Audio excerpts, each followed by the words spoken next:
That was an Allegretto, number 12 from Giuliani's Op.50. Follow the lesson for free and pick up some of the tips. We'll be talking about the balance between the voices and some of the right-hand fingering for accompaniment textures such as this. But if you're interested, I do have an edition of all 32 works in Op.50, and there's a link for that in the description.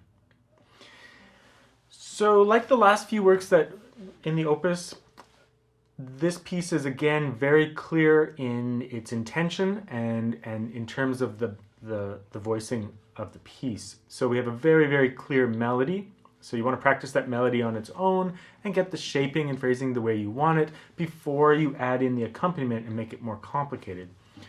So that melody is just the upper voice with stems up.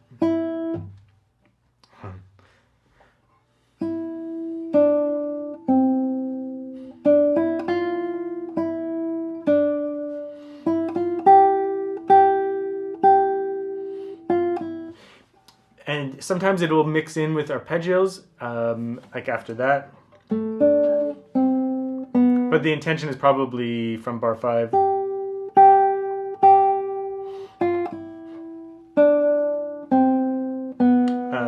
Not quite rhythmically, but it mixes in with the arpeggios there. So nevertheless, you want to make sure that that melody is propped up as the prominent musical line.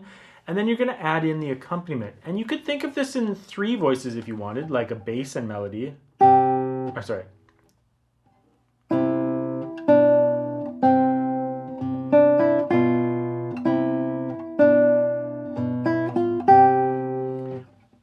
And then the third voice being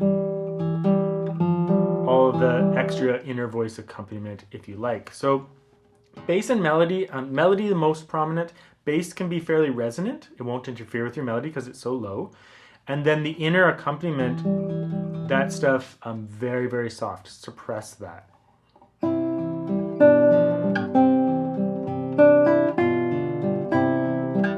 If you have trouble doing that, just take the first beat of the piece and practice getting that E to pop out. So it's essentially, you can give a little bit of weight to the very first notes, and then soft, soft. Soft, soft, soft, soft.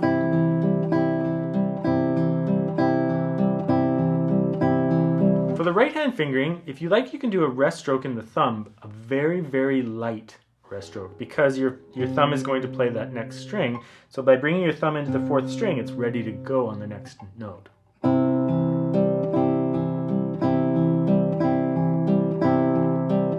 My rest stroke is so light though that I don't even really think of it as a rest stroke. It's just simply ending up at that string.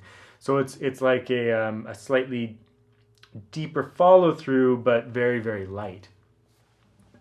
And then you could do the whole first bar in a loop.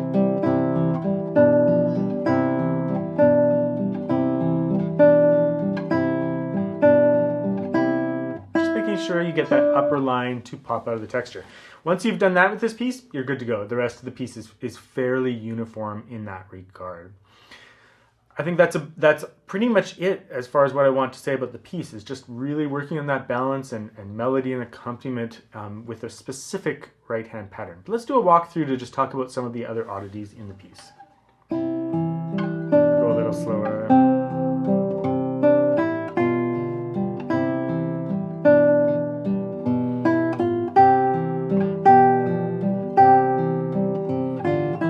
There, I alternate the upper fingers like A, M, but just double thumb there. You could do I, but it's up to you. It's not so fast of a texture.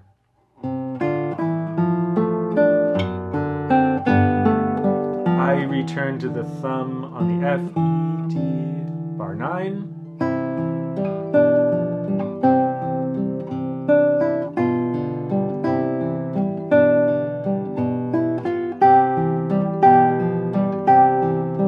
We have an F chord, or a D minor chord I should say.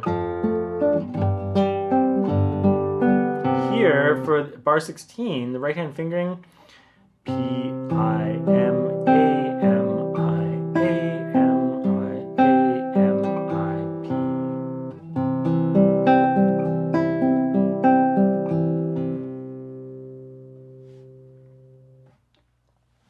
So pretty straightforward piece overall, but some students, you'll have to work at getting that balance just right. It's quite a nice little piece. I could see this also being played at casual gigs, like things like weddings and things like that. It has a nice walking pace to it, and you could put it on repeat, but it's short enough that you could use it in the ceremony or something like that. Or it's just a lovely little piece to practice.